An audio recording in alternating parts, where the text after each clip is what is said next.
Bismillahirrahmanirrahim. Assalamualaikum warahmatullahi wabarakatuh. Alhamdulillah. Wassalatu wassalamu ala rasulillah wa ala alihi wa ashabihi wa mawala mabad. Anak-anakku yang berbahagia, kita masuk di pelajaran ke-14 di semester 2 ini tentang kedudukan sholat dalam agama Islam. Diharapkan dengan mempelajari bab ini, kalian bisa mengerti betapa besar kedudukan sholat di dalam Islam. Sehingga kalian juga diharapkan tidak meremehkan sholat. Senantiasa menjaga pelaksanaan sholat. Ya, sehingga dengan demikian ya kita akan menjadi orang-orang yang beruntung. Nah, tentang kedudukan sholat ini kita bisa lihat di hadis Rasul Sallallahu Alaihi Wasallam dalam riwayat Bukhari, Bunyal Islamu ala khamsin. Islam itu dibangun di atas 5 perkara. Syahadatu an la ilaha illallah wa anna Muhammadar Rasulullah wa iqamatus shalah wa ita'uz zakah wa shaum Ramadan ya wa hajjil bait. Ya, syahadat la ilaha illallah Muhammadar Rasulullah, kemudian menegakkan salat, membayar zakat dan puasa Ramadan serta haji ke Ka'bah. Nah, menurut hadis ini kita tahu bahwa sholat merupakan rukun kedua dari rukun Islam yang 5. Jadi kedudukannya setelah syahadat. Ya. Juga dalam hadis yang lain Rasulullah katakan al-faslu bainana wa bainahum as-shalah. Yang memisahkan antara kita dengan orang kafir itu sholat. Faman taraka faqad kafar. Siapa yang meninggalkan sholat maka dia kafir. Nah, maka ini menunjukkan kedudukan sholat yang sangat luar biasa dalam agama Islam. Cuman sangat disayangkan banyak orang meremehkan sholat.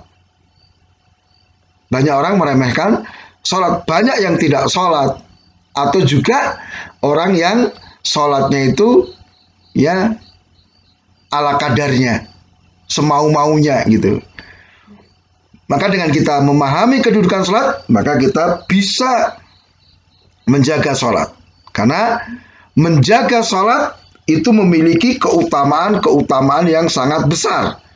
Ya, diantaranya apa? Menghapus kesalahan dan dosa. Rasulullah katakan, Ara'aitum law anna nahran bi babi ahadikum.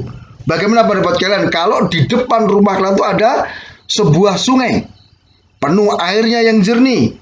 Kemudian yaktasilu minhu kullu yaumin khamsa marrat. Kemudian kamu mandi di sungai itu sehari 5 kali. Masih ada sisa kotoran enggak? Tentu tidak, akan mandi sehari 5 kali. Nah, itulah sholat. Ya, sholat itu menjadikan seseorang itu tidak memiliki kesalahan dan dosa. Terhapus dengan sholat yang 5 waktu tersebut. Ya. Kemudian keutamaan yang kedua, menyelamatkan dari api neraka. Ya, Allah Ta'ala kabarkan bahwa orang-orang yang selamat dari api neraka diantaranya adalah orang-orang yang menjaga sholat. Nah, kemudian tentang pentingnya bersegera menuju sholat. Ini salah satu cara untuk menjaga sholat, yaitu kita bersegera.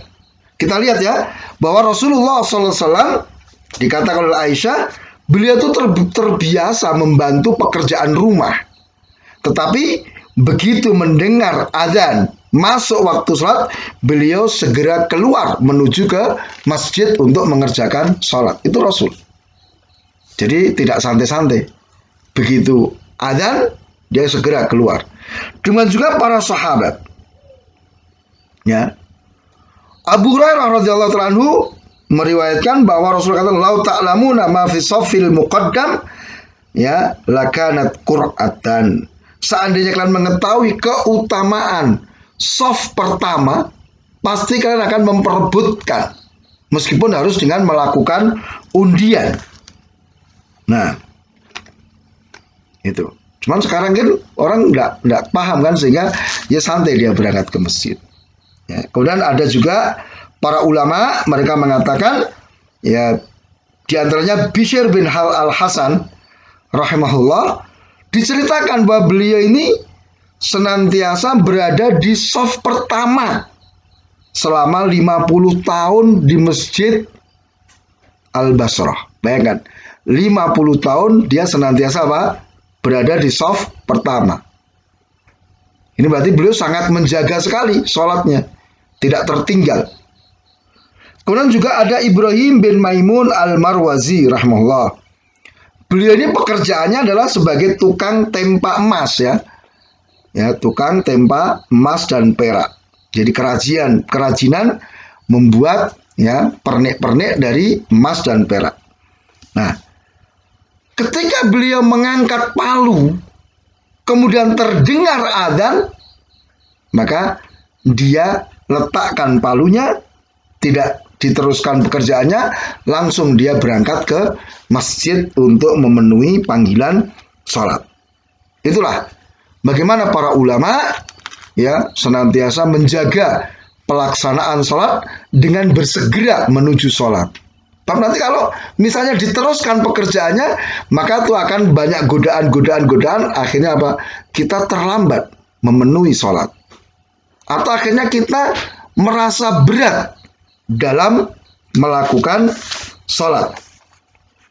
Nah, jadi demikian anak-anakku yang saya muliakan, ya kita sudah mengenal, memahami tentang kedudukan sholat. Sehingga diharapkan setelah ini, ya masing-masing kita betul-betul menjaga pelaksanaan sholat 5 waktu.